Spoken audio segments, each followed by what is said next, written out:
Hello friends, Kavitha's ಕಿಚನ್ಗೆ ನಿಮಗೆ ಆತ್ಮೀಯವಾದ ಸ್ವಾಗತ. ಇವತ್ತಿನ ವಿಡಿಯೋನಲ್ಲಿ ನಾನು ಕೇಕ್ ಹೇಗೆ ಮಾಡೋದು ಅಂತ ಹೇಳ್ಕೊಡ್ತಾ ಇದ್ದೀನಿ. ಯಾರೆಲ್ಲ ನನ್ನ ಚಾನಲ್ನ ಇನ್ನೂ ಸಬ್ಸ್ಕ್ರೈಬ್ ಮಾಡಿಲ್ಲ ಅವರು ಇವಾಗಲೇ ಸಬ್ಸ್ಕ್ರೈಬ್ ಮಾಡಿ ಮತ್ತು ಪಕ್ಕದಲ್ಲಿರುವ ಬೆಲ್ ಐಕಾನ್ನ ಕ್ಲಿಕ್ ಮಾಡಿ ಆಲ್ ಅಂತ ಸೆಲೆಕ್ಟ್ ಮಾಡಿ. ಸೊ ಬನ್ನಿ, ನಾನು ಕೇಕ್ ಹೇಗೆ ಮಾಡೋದು ಅಂತ ಹೇಳ್ಕೊಡ್ತಾ ಇದ್ದೀನಿ. ನನಗೆ 2 ಟೈರ್ಸ್ ಕೇಕ್ನ ಆರ್ಡ್ರ್ ಇತ್ತು. ಸೊ ನಾನು ಅಂದ್ಕೊಂಡೆ ನಿಮ್ಮ ಜೊತೆ ಶೇರ್ ಮಾಡಿಕೊಂಡು ಹಾಗೆ ನಿಮ್ಮನ್ನು ಕಲಿಸ್ಕೊತಾ ಇದೇ ವಿಡಿಯೋನ ಸ್ಟಾರ್ಟ್ ಮಾಡಬೇಕು ಅಂತ ಹೇಳಿ. ನೋಡಿ ಡೆಕೋರೇಷನ್ ಹೇಗೆ ಆಗಿದೆ ಅಂತೇಳಿ. ಇದು 1 ಇಯರ್ ಬೇಬಿದು ಮತ್ತು ಬರ್ಡೇ ಇತ್ತು. ಸೊ ಅವ್ರು ನನಗೆ ಆರ್ಡ್ರ್ ಕೊಟ್ಟಿದ್ದರು. ಅದು ಚಾಕ್ಲೇಟ್ ಫ್ಲೇವರ್ದು. ನೋಡಿ ನಾನು ಈ ಥರ ಟೀನು ಎಲ್ಲನೂ ಅರೇಂಜ್ ಮಾಡ್ಕೊಂಡು ತೊಗೊಂಡಿದ್ದೀನಿ. ಯಾಕಂದರೆ ನನಗೆ 3 kg ಕೇಕ್ನ ಮಾಡೋದಿತ್ತು. ಅದಕ್ಕೋಸ್ಕರ ನಾನೆಲ್ಲ ಟೀನ್ ಅದೆಲ್ಲನೂ ಅರೇಂಜ್ ಮಾಡ್ಕೊಂಡು ಇಟ್ಕೊಂಡಿದ್ದೀನಿ. ಇವಾಗ ನಾನು ಮೆಜರ್ಮೆಂಟ್ನ ವೇಟ್ ಮಾಡೋಕ್ಕೆ ಮಷಿನ್ ತೊಗೊಂಡಿದ್ದೀನಿ. ಇದಕ್ಕೆ ನಾವು ಪ್ರಿಮಿಕ್ಸ್ ವೇಟ್ ಮಾಡಿಕೊಂಡು ನಾನು ಮಿಕ್ಸ್ ಮಾಡ್ಕೊತೀನಿ. ವೇಟ್ ಮಾಡ್ಕೊಂಡು ಮಿಕ್ಸ್ ಮಾಡೋದ್ರಿಂದ ನಾವು ಯಾವ ಕೇಕು ಎಷ್ಟು ಬೇಕು ಅಂತ ಹೇಳಿ ನಮಗೆ ಗೊತ್ತಾಗುತ್ತೆ. ಇವಾಗ ನೋಡಿ ನಾನು ಚಾಕ್ಲೇಟ್ ಫ್ಲೇವರ್ ಪ್ರಿಮಿಕ್ಸ್ನ ತೊಗೊಂಡಿದ್ದೀನಿ. ನಾನು ಒಂದೇ ಸಲನೇ 5 kg ಪ್ಯಾಕೆಟ್ನ ತೊಗೊಂಡು ಬರ್ತೀನಿ. ಮೊದಲಿಂದು ಖಾಲಿ ಆಗಿತ್ತು. ಸೊ ನಾನು ನಿನ್ನೆನೇ ತೊಗೊಂಡು ಬಂದೆ. ಇವಾಗ ನೋಡಿ ನಾನು ಚಾಕ್ಲೇಟ್ ಎಸೆನ್ಸ್ ಅದು ಎಲ್ಲನೂ ಇಟ್ಕೊಂಡಿದ್ದೀನಿ. ಇವಾಗ ಒಂದು ಬೊಗೋಣಿನ ತೊಗೊಂಡು ಅದಕ್ಕೆ ಕೇಕ್ ಮಿಕ್ಸ್ ಮಾಡ್ಕೊತಾ ಇದ್ದೀನಿ. ಪ್ರಿಮಿಕ್ಸ್ನ ಹಾಕ್ಕೊಂಡು ನಾವು ಮಿಕ್ಸ್ ಮಾಡ್ಕೊತಾ ಇದ್ದೀವಿ. ಇದು ನಾನು ಇವಾಗ ಸ್ಪಾಂಜ್ ಮಾಡೋದು ಹೇಗೆ ಅಂತ ನಾನು ನಿಮಗೆ ಹೇಳ್ಕೊಡ್ತಾ ಇದ್ದೀನಿ. ಇವಾಗ ನಾನು ಪ್ಯಾಕ್ ತೆಗಿತಾ ಇದ್ದೀನಿ ಪ್ರಿಮಿಕ್ಸ್ದು. ನಾನು ಮನೆಯಲ್ಲಿ ಪ್ರಿಮಿಕ್ಸ್ ರೆಡಿ ಮಾಡೋದಿಲ್ಲ. ನಿಮಗೆ ಬೇಕಿದ್ದರೆ ಒಂದಿನ ನಾನು ವಿಡಿಯೋ ಮಾಡಿ ಹೇಳ್ಕೊಡ್ತೀನಿ ಹೇಗೆ ಮನೆಯಲ್ಲೇ ಪ್ರಿಮಿಕ್ಸ್ ರೆಡಿ ಮಾಡಬೇಕು ಅಂತೇಳಿ. ಬಟ್ ಅದರಿಂದ ತುಂಬಾ ಟೈಮ್ ವೇಸ್ಟ್ ಆಗುತ್ತೆ. ನನಗೆ ಅಷ್ಟೊಂದು ಟೈಮ್ ಇರೋದಿಲ್ಲ. ನನಗೆ ಟೈಲರಿಂಗ್ ಶಾಪ್ ಇದೆ ನಂದು. ಸೊ ಸ್ಟಿಚಿಂಗ್ ಕೆಲಸ ಮತ್ತು ಇದು ಕೇಕ್ ಆರ್ಡ್ರು ನನ್ನ ಕೈಲಿ ಆಗೋಲ್ಲ. ಸೊ ಹಾಗಾಗಿ ನಾನು ರೆಡಿಮೇಡ್ ಪ್ರಿಮಿಕ್ಸ್ನೇ ತೊಗೊಂಡು ಬರ್ತೀನಿ. ನೋಡಿ ಇವಾಗ ನಾನು ಪ್ರಿಮಿಕ್ಸ್ನ ಮಿಕ್ಸ್ ಮಾಡ್ಕೊತಾ ಇದ್ದೀನಿ. ಇದು ಬ್ಲ್ಯಾಕ್ ಫಾರೆಸ್ಟ್ ಕೇಕ್ ಇದೆ. ನೋಡಿ ನಾನು ಮೆಜರ್ಮೆಂಟ್ ಮಾಡಿಕೊಂಡು 3 kgಗೆ ಎಷ್ಟು ಪ್ರಿಮಿಕ್ಸ್ ಬೇಕು ಅಂತೇಳಿ ನಾನು ಇದರಲ್ಲಿ ಅಳತೆ ಮಾಡಿಕೊಂಡು ಹಾಕ್ಕೊಳ್ತಾ ಇದ್ದೀನಿ. ಇನ್ನೂ ಒಂದು 200 ಗ್ರಾಮ್ ಇಲ್ಲ 1/2 kg ಎಕ್ಸ್ಟ್ರಾನೇ ಆಗುತ್ತೆ. ನನ್ನ ಕೇಕ್ ಯಾವಾಗೂ ಕಮ್ಮಿ ಆಗೋದಿಲ್ಲ. ಯಾಕಂದರೆ ನನಗೆ ಕಮ್ಮಿ ಯಾರಿಗೂ ಕೊಡೋದಿಲ್ಲ ಕೇಕು. ಎಕ್ಸ್ಟ್ರಾನೇ ಮೆಜರ್ಮೆಂಟ್ ಮಾಡಿ ಕೊಡ್ತೀನಿ. ಯಾಕೆ ಹೋಮ್ ಮೇಡ್ ಅಲ್ವಾ, ನಮಗೆ ಪರವಾಗಿಲ್ಲ, ನಡೆಯುತ್ತೆ. ಏನು ಲಾಸ್ ಅಂತೇನಾಗೋದಿಲ್ಲ. ಬಟ್ ಜನಕ್ಕೂ ತಿಂತಾರೆ ಅನ್ನೋದು ಅದೊಂದು ಖುಷಿ ಬೇರೆ ಇರುತ್ತೆ. ನೋಡಿ ನಾನಿವಾಗ ಪ್ಲೇನ್ ವಾಟರ್ ತೊಗೊಂಡಿದ್ದೀನಿ. ಸ್ವಲ್ಪ ನೀರು ಹಾಕ್ಕೊಂಡು ಈ ಥರ ಮಿಕ್ಸ್ ಮಾಡ್ಕೊಂಡು ತೊಗೊಳ್ಳಿ. ಪ್ರಿಮಿಕ್ಸ್ ಜಾಸ್ತಿ ಇರೋದ್ರಿಂದ ನಾನು ಬೊಗೋಣಿನ ದೊಡ್ಡದನ್ನೇ ತೊಗೊಂಡಿರೋದು. ಈ ಥರ ನೀವು ಪ್ರಿಮಿಕ್ಸ್ ಮಿಕ್ಸ್ ಮಾಡೋಕ್ಕೆ ಈ ಥರನೇ ಸ್ಪ್ಯಾಚುಲಾ ಯೂಸ್ ಮಾಡಿ. ನಾನು ಅಡುಗೆ ಮಾಡುವಾಗನೂ ಇದನ್ನೇ ಮಾಡೋಕ್ಕೆ ಹೇಳ್ತೀನಿ. ನಾನು ಯಾವಾಗ ಭೀ ಇದು ಸ್ಪ್ಯಾಚುಲಾ ಇಲ್ಲಾಂದರೆ ನಾನು ಅಡುಗೆನೂ ಮಾಡೋಲ್ಲ ಮತ್ತು ಕೇಕ್ ಕೂಡ ನಾನು ಮಾಡೋದೇ ಇಲ್ಲ. ಇದು ತುಂಬಾ ಯೂಸ್ಫುಲ್ ಆಗಿರೋ ಸ್ಪ್ಯಾಚುಲಾ. ನಮ್ಮ ತಾಯಿ ಕೂಡ ಇದನ್ನೇ ಯೂಸ್ ಮಾಡ್ತಾರೆ ಅಡುಗೆ ಮಾಡುವಾಗ. ಇದು ಅಷ್ಟು ಇಂಪಾರ್ಟೆಂಟ್ ಇದೆ ನಮ್ಮ ಮನೆಗೆ. ನೋಡಿ ಎಷ್ಟು ಕ್ಲೀನಾಗಿ ಬರುತ್ತೆ ಅಂಥೇಳಿ. ನೀವು ಇದೇ ಸ್ಪ್ಯಾಚುಲಾ ತೊಗೊಂಡು ನೀವು ಮಿಕ್ಸ್ ಮಾಡೋಕ್ಕೆ ತುಂಬಾ ಈಸಿಯಾಗಿರುತ್ತೆ. ನೋಡಿ ನಾನಿವಾಗ ಚಾಕ್ಲೇಟ್ ಎಸೆನ್ಸ್ನ ಮಿಕ್ಸ್ ಮಾಡ್ಕೊತಾ ಇದ್ದೀನಿ. ಇದಕ್ಕೆ 1-2 ಟೇಬಲ್ ಸ್ಪೂನ್ನ ನಾನು ಚಾಕ್ಲೇಟ್ ಎಸೆನ್ಸ್ನ ಹಾಕ್ಕೊಂಡಿದ್ದೀನಿ. ಇದು ಪ್ರಿಮಿಕ್ಸ್ ಒಳಗೆ ಇದೇ ಥರ ಮಿಕ್ಸ್ ಮಾಡ್ಕೊಳ್ಳಿ. ನಾನೊಂದು 4 ಚಮಚ ಆಯಿಲ್ ಹಾಕೋತಾ ಇದ್ದೀನಿ. ನಾರ್ಮಲ್ ಕುಕ್ಕಿಂಗ್ ಆಯಿಲ್ ಹಾಕೋತಾ ಇದ್ದೀನಿ. ನೋಡಿ ಈ ಥರ ಮಿಕ್ಸ್ ಮಾಡಿಕೊಂಡು ನೀವು ಒಂದೇ ಸಲ ನೀರು ಹಾಕ್ಕೊಳ್ಬೇಡಿ. ಸ್ವಲ್ಪ ನೀರು ಹಾಕ್ಕೊಂಡು ನೀವು ಇದೇ ಥರ ಮಿಕ್ಸ್ ಮಾಡ್ಕೊತಾ ಬನ್ನಿ. ನೋಡಿ ನೀವು ಕನ್ಸಿಸ್ಟೆನ್ಸಿ ನೋಡ್ಬೋದು ಎಷ್ಟು ಹೇಗಿದೆ ಅಂತ ಹೇಳಿ. ನಾನು ಎಷ್ಟು ಬೇಕಾಗುತ್ತೋ ಅಷ್ಟೇ ನೀರು ಸ್ವಲ್ಪ ಆ್ಯಡ್ ಮಾಡ್ಕೊತಾ ಇದ್ದೀನಿ.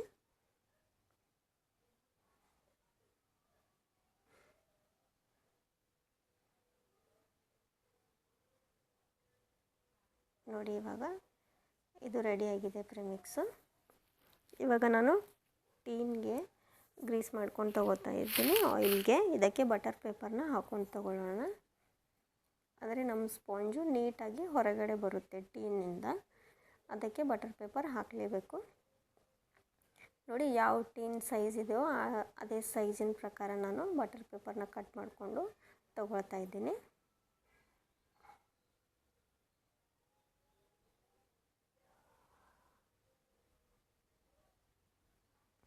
ನೋಡಿ ಎಲ್ಲದಕ್ಕೂ ಸೇಮ್ ಸೈಜ್, ಬೇರೆ ಸೈಜ್ ಇರುತ್ತೆ. ನಮಗೆ ಯಾವ ಸೈಜ್ ಬೇಕೋ ಆ ಸೈಜನ್ನ ಕಟ್ ಮಾಡಿಕೊಂಡು ಇಟ್ಕೊಂಡ್ಬಿಡಿ.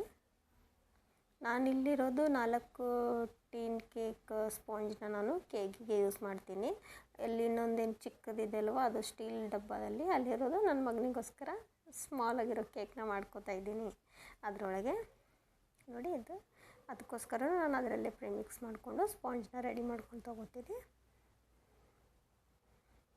ನನಗೆ ಕೇಕ್ ಆರ್ಡ್ರ್ ಯಾವಾಗ ಇದ್ದಾಗಲ್ಲ ನಾನು ಮನೆಗೋಸ್ಕರನೇ ಒಂದು ಕೇಕ್ನ ರೆಡಿ ಮಾಡ್ಕೊಂಡು ಇಟ್ಕೋತೀನಿ.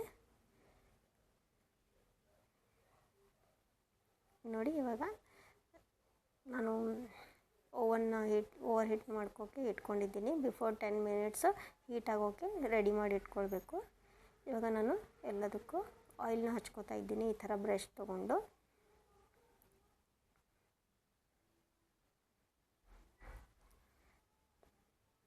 ನೋಡಿ ಈ ಥರ ಬ್ರಷಿಂದ ಹಚ್ಚೋದ್ರಿಂದ ಫಾಸ್ಟಾಗಿ ಆಗುತ್ತೆ.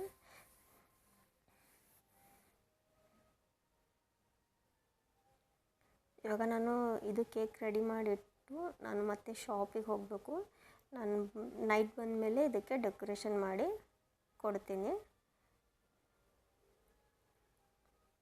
ನೈಟ್ ಫುಲ್ ಫ್ರಿಜ್ಜಲ್ಲಿ ಇಟ್ಟರೆ ಪೂರ್ತಿ ಸೆಟ್ ಆಗುತ್ತೆ. ಮಾರ್ನಿಂಗ್ ಬಂದು ಕಸ್ಟಮರ್ ಅವರು ಆರ್ಡ್ರನ್ನ ಅವರು ಒಯ್ದು ಬಿಡ್ತಾರೆ. ಸೊ ನಾನು ಅಂದ್ಕೊಂಡೆ ನಿಮ್ಮ ಜೊತೆ ಈ ವಿಡಿಯೋನ ಶೇರ್ ಮಾಡ್ಕೋಬೇಕು ಅಂತ ಹೇಳಿ. ಯಾರೆಲ್ಲ ಮನೆಯಲ್ಲಿ ಕೇಕ್ ಕಲಿಬೇಕು ಅಂತ ಇದ್ದರು ಅವರು ಈ ಥರ ಕೇಕ್ ಮನೆಯಲ್ಲೇ ರೆಡಿ ಮಾಡಿಕೊಂಡು ಮತ್ತು ಫ್ರೆಶ್ ಆಗಿ ನೀವು ತಿನ್ಬೋದು. ಮತ್ತು ಯಾರೆಲ್ಲ ಬಿಸ್ನೆಸ್ ಸ್ಟಾರ್ಟ್ ಮಾಡಬೇಕು ಅಂತ ಇದ್ದೀರಿ, ಹೋಮ್ ಮೇಡ್ ಕೇಕ್ ಅಂದರೆ ತುಂಬಾ ಜನ ಆರ್ಡ್ರ್ ಮಾಡ್ತಾರೆ. ಯಾಕಂದರೆ ಇದು ಫ್ರೆಶ್ ಆಗಿರುತ್ತೆ ಅಂತ ಹೇಳಿ, ಮತ್ತು ಹೈಜೆನಿಕ್ಕು ಕೂಡ. ನೀವು ನಾನು ಮಾಡಿರೋ ಕೇಕ್ನ ತಿಂದರೆ ಹೊರಗಿನ ಕೇಕ್ ತಿನ್ನೋಕ್ಕೆ ಹೋಗಲ್ಲ, ಅಷ್ಟೇ ಟೇಸ್ಟಿಯಾಗಿರುತ್ತೆ ಅಂತ ಹೇಳಿ ಕಸ್ಟಮರ್ ಹೇಳ್ತಾರೆ, ನಾನು ಹೇಳಲ್ಲ.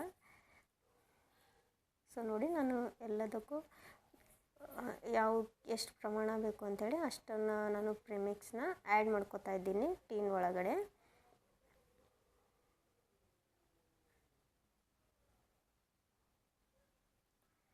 ನೋಡಿ ಇವಾಗ ಎಲ್ಲದಕ್ಕೂ ಹಾಕ್ಕೊಂಡು ನಾನು ಸಣ್ಣ ಬಾಕ್ಸ್ ತೊಗೊಂಡಿದ್ದೀನಲ್ವ ಟಿಫಿನ್ನು, ಅದಕ್ಕೂ ಮಿಕ್ಕಿರೋ ಪ್ರಿಮಿಕ್ಸ್ನ ನಾನು ಆ್ಯಡ್ ಮಾಡ್ಕೋತಾ ಇದ್ದೀನಿ.